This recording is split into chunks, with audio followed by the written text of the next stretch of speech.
Oh. Okay, Sparrow, go ahead and start. I had to unmute you.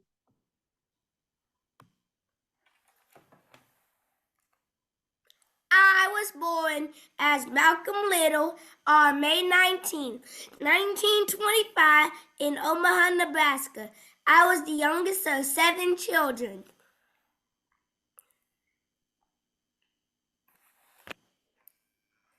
When I was only 4 years old, our house was burnt down by the Ku Klux Klan, also known as the KKK. The Ku Klux Klan is a racist group established by people who believe that white people are better and want to see black people remain as enslaved people.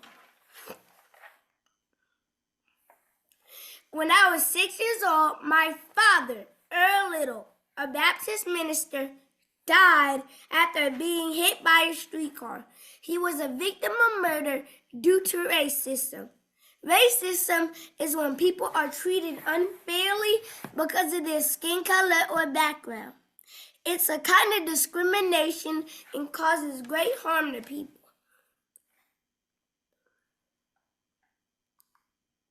When I was 12 years old, my mom suffered a serious mental breakdown and was sent to a mental hospital in 1937.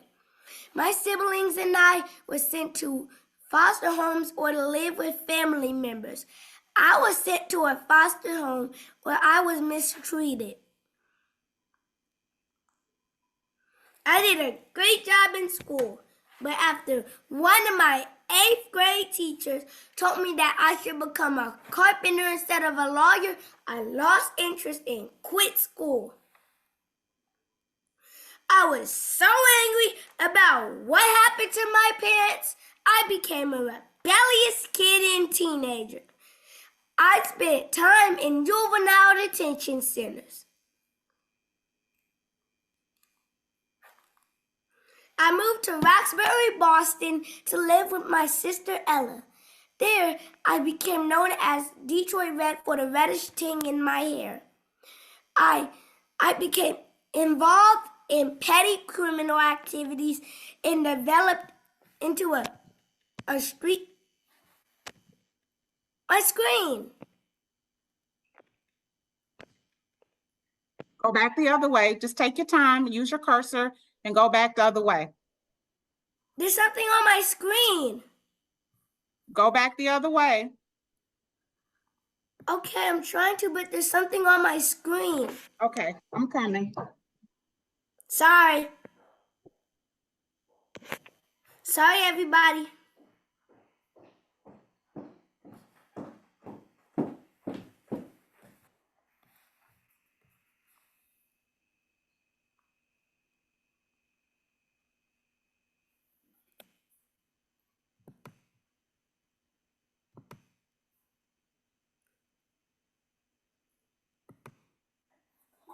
I'm not sure what happened.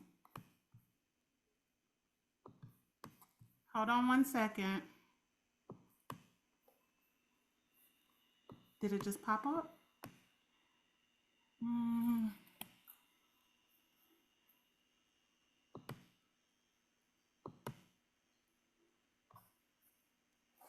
Sorry.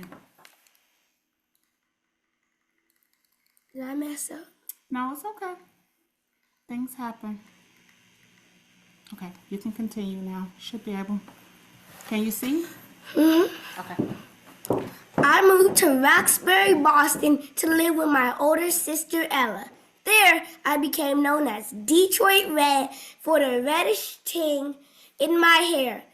I became involved in petty criminal activities and developed into a street hustler, drug dealer, and leader of a gang in thieves in Roxbury and Harlem. I was in prison for 6 years. During that time, I underwent a conversion that led me to join the Nation of Islam, an African-American movement that combined elements of Islam with Black nationalism. I quit smoking and gambling and refused to eat pork in keeping with the nation's dietary restrictions. Islam is a major religion. Its founder is the Prophet Muhammad. Followers of Islam are called Muslims and they worship Allah.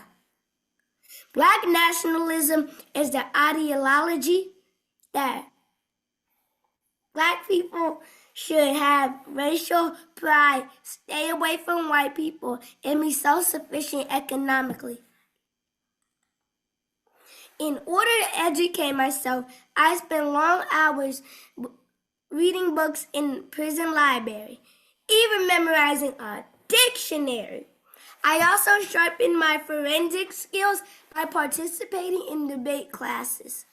Following the nation's tradition, I replaced my last name Little with an X, a custom among Nation of Islam followers. We consider our family names to have originated with white slaveholders.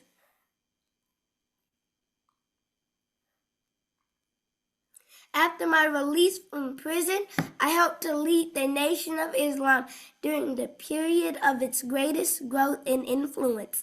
I met Elijah Muhammad in Chicago in 1952, the beginning organizing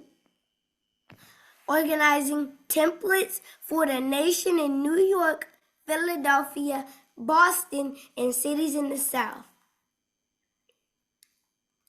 I founded the nation's newspaper, Muhammad Speaks, which I printed in the basement of my home, and I initiated the practice of requiring every male member of the nation to sell an assigned number of newspaper on the streets as recruiting and fundraising technique.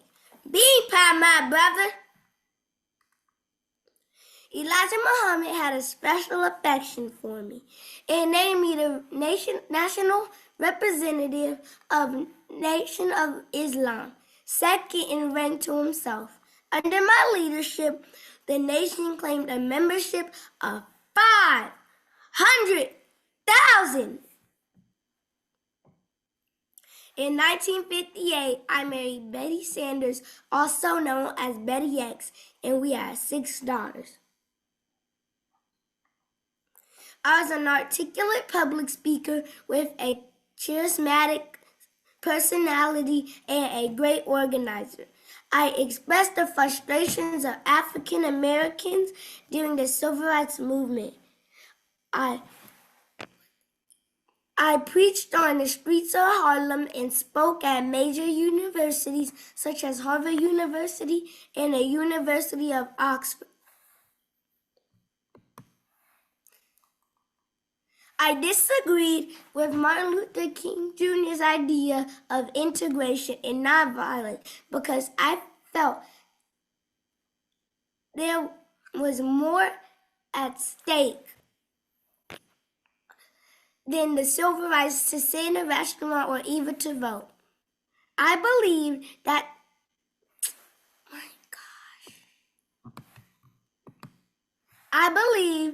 that the most important issue was Black identity, integrity, and independence.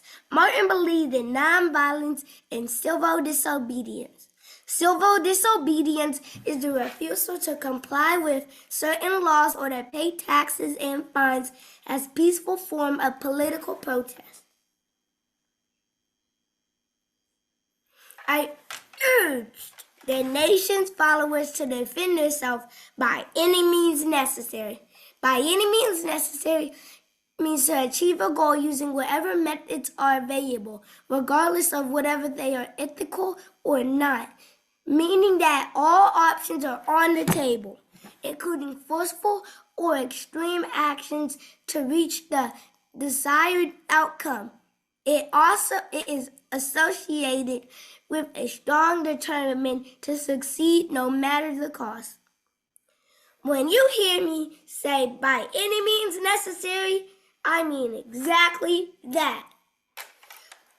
I believe in anything that is necessary to correct unjust conditions, political, economic, social, physical, anything that is necessary. Through the influence of the Nation of Islam, I hope to change the terms used to refer to African Americans from Negro and colored to Black and Afro American. I declare to publicly that President John F. Kennedy's assassination was an example of chickens coming home to roost. A violent society of suffering the consequence of violence. In response to outrage, this statement provoked Elijah Muhammad, and he ordered me to observe a 90-day period of silence. The break between the two of us became permanent. In 1963, Elijah Muhammad and I had a big disagreement. I wanted the nation to be involved in the civil rights protest instead of being a critic on the sideline. I was also very disappointed that Elijah Muhammad was not practicing what he was preaching. That same year, I embarked on an extended trip to North Africa in the Middle East. I learned to place America's civil rights movement within the context of a global struggle, embracing socialism and Pan-Africanism.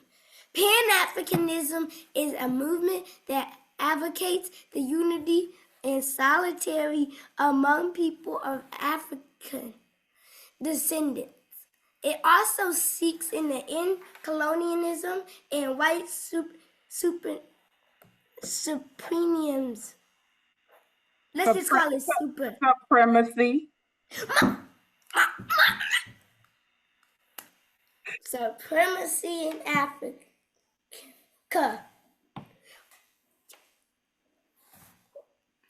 I also made the Hajj, the traditional Muslim pilgrimage to Mecca, Saudi Arabia, a trip that all Muslims are expected to make at least once during their lifetime, during our lifetime. During this time, I converted to traditional Islam and I changed my name this time to El Hajj Malik El Shabazz. After my epiphany at Mecca, I returned to the United States more optimistic for the prospects for a peaceful resolution to America's race problems. The true brotherhood I had seen influenced me to recognize that anger can blind human vision. I said America is the first country that can actually have a bloodless revolution. Just as I appeared to be embarking on an ideological transformation with the potential to dramatically alter the course of civil rights movements, I was assassinated. On February 21st, 1965, I took the stage for the speech at the Audubon Ballroom in Manhattan. I had just begun addressing the room when multiple men rushed to the stage and began firing guns. Struck numerous times at close range, I was declared dead after arriving at a nearby hospital. I died young at the age of 39. I am Malcolm X. We're excited. I watched Spike Lee's movie X with my parents because I'm only 8 years old. I watched Genius, MLK/X, a National Geographic docuseries that explores their lives. I used a site called Biography.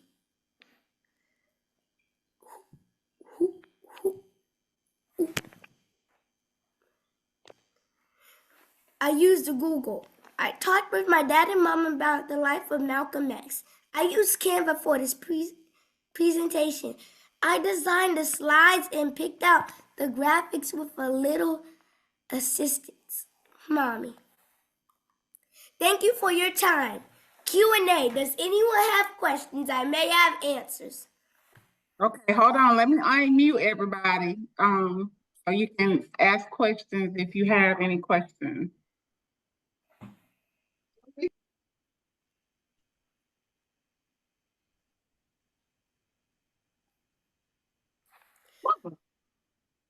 No, Everybody unmuted? I have a question. Job. It don't matter about my question. Okay, I have an answer. Very good. Good evening, Sparrow. Good evening, everyone. This is Danielle Braithwaite. Sparrow, what do you think Malcolm X would feel about what's going on in the world today? He would be happy. Do you think he will be happy with what's going on with our president? He would be mad, so mad that he would probably be so mad that he wouldn't wanna. He would probably be fighting for our rights again. Okay. Good answer. I'm trying to take people off of Google, but I don't think it's working. Who chatted? Hey, Sparrow, this is Grandama. Yes, Grandmama? You did a fabulous job, and it shows that, your research skills are phenomenal. That's excellent. Did you know that this year, Malcolm X on May 19th will be 100 years old? He would have been 100 years old. 100? Yes. Wow. I thought he was going to be about 73. No. By May 19th, he'll be 100 years old had he lived. Yes. Yes. Imagine that. I know. Sparrow, Yes? you said that he worked with Elijah Muhammad. What did Elijah Muhammad sound like? He sounds, guys, you guys forget. He sounds like Malcolm X. I have a soul appreciation for you. That's a good imitation. Great job. Fantastic job. Love that, Sparrow. Does anybody else have any questions? I had one, but now I forgot. Oh, hey, Miss Gooding. But I forgot. Old age done caught me. I had to ask why. But he did an excellent job. Thank you. You're quite welcome. You see that his parents are well informed and taught him how to research. I didn't know how to research at 8 years old. So excellent. Kudos. Yes. Sparrow, what was your favorite part of the project? Oh, I'm sorry, Keisha, go ahead. Oh no, I was just saying an excellent job, Sparrow. You really, like everyone said, you really did your research. And at that age, I was not as far along as you. So you are an excellent student, excellent presenter. You just did great. Thank you. Hey, Sparrow. Yes? Have you had the opportunity to pick up a copy of the newspaper? No. We'll make sure we get one. There's a guy that sells them on Upper Riverdale Road. He sold it also right across the street from IHOP too. Okay. In my way when I'm trying to go to church. Get away from me, people. And they're still sold on the streets in the West End too, Tori. Okay. Sparrow, what was your favorite part of the project? The JFK part. Real? Why? Real? Go ahead. Why, Sparrow? It kind of looked funny when I did it. So we had a long conversation about that slide, and Mommy was feeling some kind of way, but it was Sparrow's project. And we had a long conversation of Amo and I had a long conversation explaining what chickens coming to home to roost meant. Mm-hmm. And we talked about why some people was outraged by the statement, right, Sparrow? Yes. We talked about that to make sure that he understood what he was reading and why. But we all got tickled. We all got tickled at the slide. So we want to go back to it, Sparrow? I got tickled too. I wasn't expecting that. So that's the slide that he did. That boy. Sorry. Auntie Y'all can Keisha. see slides. I I'm didn't see no trying to make slides. it bigger. Sniper, get down. And one more thing too, Tori. I'm very impressed with the presentation, but I'm also very impressed with the way you address Sparrow. Yes. Yeah. Oh, thank you. I didn't know I was gonna do this, but thanks to my wardrobe manager, which is Mommy, decided to put this. She did a great Amen. job. Auntie Keisha has a question. right down to the glasses. What is your question? Actually, it's Lakeisha's husband is Terry. Sparrow. Uncle Terry. Yeah, man, Sparrow, outstanding job. I got a question because you taught me something on this. As much as I thought I knew about Malcolm, I did not realize that Malcolm had 6 girls. So, Sparrow, how do you think Malcolm felt every day coming home and he was the only male in the house? He had to come home to 7 girls, 7 women. Can you imagine that, Sparrow? Tell me what you think he I can imagine that, but with 23 girls. Yeah. Oh, Wow. you Oh, Dang, I don't know Sparrow. what you woke up. Only Sparrow. 23. Oh my goodness. 23. Why 23? My Lord. No. Sparrow, you had fun doing your research? Yes. Sparrow, Yes. why did you decide to do Malcolm X this year? Because you got on my mind lately. Why was he on your mind? Because he's a good public speaker and he speaks on the streets of Harlem. And even though I don't like his idea, I kind of don't like by any means necessary, but sometimes I have to do it. Wow. Wow. Wow. Yeah. It's insightful. Awesome. Yeah. Mm-hmm. He was very well educated and he And the educated wisdom. himself. Yes. Wisdom, Can I wisdom say to know the something? difference. Yes. You know I got some of these pictures from Yeah. the web. Hold on. Let me send you the link. And I'll show you this. This is the end. Bye-bye until we meet again. Hold on, Christy. Next presentation is about Frederick Douglass. Okay. Oh, I Yes. love him. He chose to do Frederick Douglass last next Black History Month, but Mama wants to say something. So, hey everybody. Hello. Hey. Emma. So, for Friday for his school, Sparrow is doing his part for the Black History Month. Well, It's on Thursday. on Thursday. On Sunday, he was John Lewis for the church's presentation. But on Thursday, he will be doing. Yes. What are you doing, going, Sparrow? Trying to show them my pants. Oh, my Lord. So since everybody won't be able to see him on Thursday, I'll ask Sparrow. Sparrow, do you mind doing your presentation for Thursday for everybody here so they can hear you and see you? Okay. Yes, please do.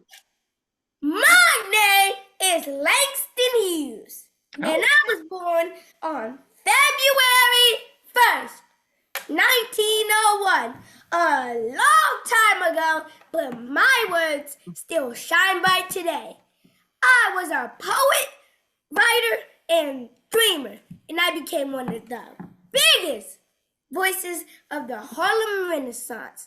A super cool time when African American artists, musicians, and writers show the world our creativity, pride, and strength. I wrote poems about the beauty of being Black and proud. I was the very first African American writer to make a living just from my words. Wow. That's right. No side job, just poetry. The Harlem Renaissance helped lay the foundation for our civil rights. No You side. see, long before Martin Luther King had his dream, I too had a dream. I dream a world where other man will score, where love will bless the earth and peace its path adorn. I dream a world where all will know sweet freedom's way, where greed no longer saps the soul, where nor avarice blights our day. A world I dream where black or white, whatever race you be, will share the bounties of the earth and every man is free. Where wretchedness will hang its head and joy like a pearl attends the needs of all mankind. Of such I dream. My world. Good job, Sparrow. Great. Great job, Sparrow. Yes. Great job. Very Keep up the good. good work, Sparrow. Great job, Sparrow. Great job. Love it. You what, 22? Yep. Thank you. But I have a question. What is it? Who is Grammy. on the iPhone? Huh? Who's on the iPhone? I'm on one. On the iPhone is me. It's Reggie Sparrow. Uncle Reggie. Uncle Reggie, we got some iPhones. My mom's an Android person. So am Android I. Watch it. iPhone. Android person. You're going off the Android. rails. You want to thank everybody for taking the time out of their busy day. Oh, thank you. Did you see Sparrow? Sparrow? Yes. Did you see that Jordan and Kerrigan are on the call? Your cousin Jordan is on the call too. Hey, Sparrow. Hey, Sparrow. You did a good job. Wonderful, wonderful. Megan Turner. Great job, Sparrow. Thank you. So we just want to thank everybody for jumping on the call, and everybody's busy with things going on. So thank you guys so much for taking time out of your day to be on the call. All right. Very well Thank worth you. it. Thank you. Thank Love you. you, Sparrow. Love you, Great job, Sparrow. Great job. Love you, Great everybody. job. Thank you for the invitation. I love you. We love you too. Love you. Bye. Bye. Bye. Bye. All right. Good night.